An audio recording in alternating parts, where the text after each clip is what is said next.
میری خواہش ہے کہ اس بار جلسے کا آغاز پاکستان کے دارالحکومت اسلام آباد سے ہونا چاہیے اور ہم اپنی قوت کا ایک بار پھر مظاہرہ کریں گے کہ تم نے جمعیت کی قوت کو توڑنے کی کوشش کی.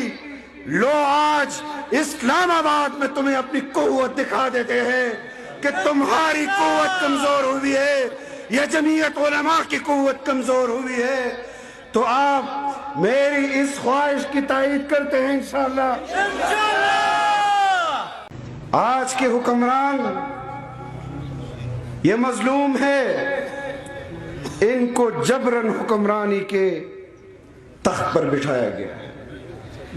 انشاءاللہ قوم کو بھی آزاد کریں گے, کروائیں گے, اور ان قید میں بند حکمرانوں کو بھی آزاد کروائیں گے.